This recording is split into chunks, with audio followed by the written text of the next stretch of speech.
Are you ready? Ready. All right, let's go. Kevin here, top 1 financial advisor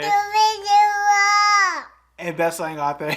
We are here to talk about the stock market. So far, October has been good to the stock market. We had the best 2-day streak since 2020, and today alone, the S&P 500 was up close to 3%. For context, all of September, the market was down 9%. So in one day, you got a third of that back. Then when you include what happened yesterday, we're kind of making up some ground, which again justifies what we've been talking about. Continue dollar cost averaging, continue to stay calm. However, today we need to talk about the big story, and that is Elon Musk is officially buying Twitter now, at least we think. So I'll give you a quick recap of what happened, what that means, and then what I think is the biggest concern here, aside from all the random strange things that he's tweeting. So here's the thing. So remember, way back in January, yes, this all played out within a year. He started acquiring shares of Twitter. He ended up owning about 5%. That started to grow even more. And he said, look, I want to be on the board. Look, I want to buy this entire thing. And this played out really, I would say, between January and about April, May-ish. It got to a point where he's like, look, you know what? I don't want to buy it. There are too many bots on the platform, so on and so forth. And he looked to cancel the deal. This was around May, July-ish, between May, June, and July. And then in July, that's when Twitter said, I think it was July 18th to be exact. That's when Twitter said, look, we're just going to sue you. We're going to take you to a Delaware Chancery Court. It's a special business court, kind of. And they said, look, we're going to sue you and we are going to force you to pay this. Today, Elon Musk, or really last night, Elon Musk sent a letter that said, look, I would rather just pay y'all the $44 billion. Let's avoid going to court and just take this, I guess not in-house or out-of-house, however you want to phrase that. Essentially, he's going to pay the $44 billion. We'll see if Twitter accepts that offer. They did get the letter. They confirmed they got the letter, rather, but they have not officially accepted, to my knowledge, at the time that we are recording.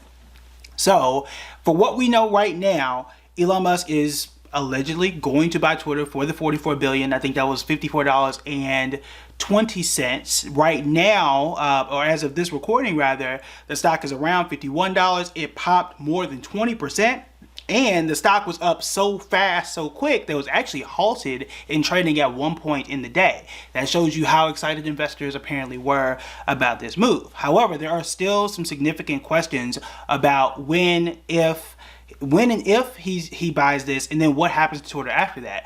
Initially, his goal was to take the company private and to, quote, unlock its true value, which is still up in the air. The other thing, too, and what I am most concerned about is, what does this mean for Tesla? Tesla had been, the last 3 months, up close to 11%. As if you notice, the quieter that Elon Musk has been, the better Tesla has been. And in fact, he actually had to sell shares of Tesla to pull off this deal, which means that Tesla shares had fallen off. And we talked about that before. So the question is now, should he acquire this? What happens with Tesla? Is he going to be a 2-time CEO, where and really he has more CEO jobs than that, but is he going to be running Twitter half the time and then running Tesla half the time? And can you do that effectively with the way that both of these businesses are? They're not businesses that really work together or even complement each other. One is social media. Twitter has struggled, and we've known that for quite a while, with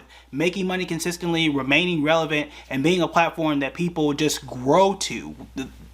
People are moving to TikTok now. People are moving to video, and Twitter is not necessarily that. The user base is small. I use Twitter a lot because I'm tweeting out news, but when things are going on outside of, live tweeting a show or sports, people aren't on Twitter that much. They're not using Twitter ads. They're not using Twitter analytics in the way that people do for Facebook, TikTok, YouTube, and others. There's a reason why I live stream, or not live stream, but there's a reason why I record these things and talk to y'all on YouTube as opposed to other platforms. This is where y'all are. This is where you like to learn this information. It's not necessarily on Twitter, even though one of our awards is for my Twitter feed, so you should follow me on Twitter if you haven't already, at Building Bread. Y'all know the deal.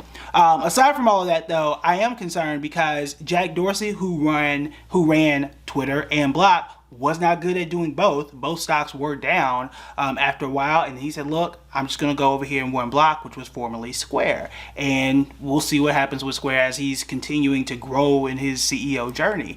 But it's very rare that you can be a good CEO at two separate businesses that are unrelated. Now, if you told me that he was running a car company and, I don't know, maybe a space company, which he is, that makes a little more sense, because while cars and spaceships are not the exact same, they are still vehicles at the end of the day, and there may be some parts in technology that you can kind of put together, learn from. At the end of the day, it's engineering at its core. That may make a lot of sense, and that is a part of his background.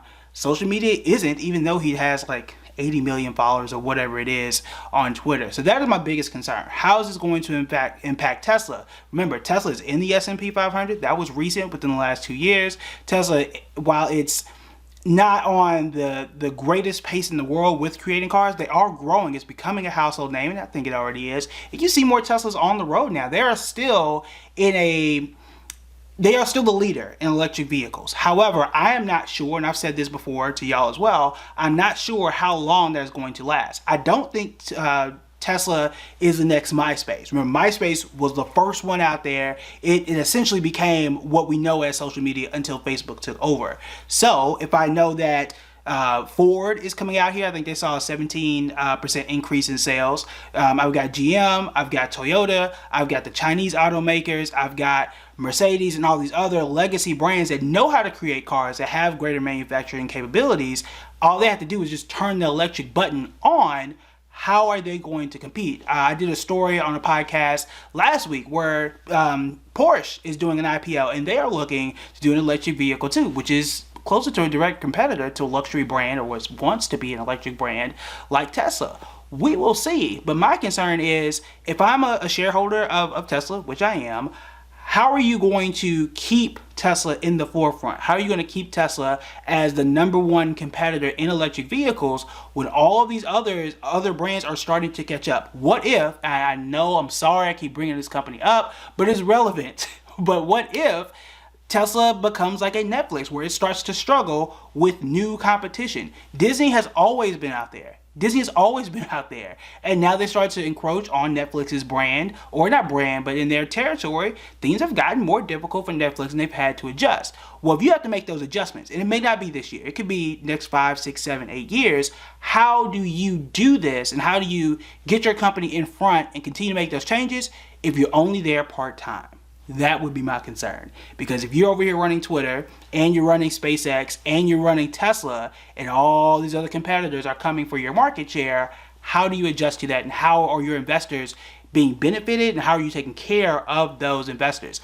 That would be my concern. That is actually my concern right now, in how this whole thing plays out. Now, on the Twitter side, what does this mean? Again, he's supposed to take it public. It's supposed to, quote unquote, unlock value. I don't really think it matters as much from a business perspective, because if it goes private, none of us are going to have access to buy and sell shares of it anyway. So what money they make or lose or what have you, I don't really think it's going to be all that important. How Twitter changes and what impact that has on the world, that is a question mark. That's a podcast episode and video for another day, if that's where we're going to go. But it's really hard to assess. I honestly do not know what happens if you already own shares currently. What I would not do personally, I would not go and buy shares of Twitter, even though yes, they were up 20% today. It's a hard call, because we don't know. This has been a volatile situation.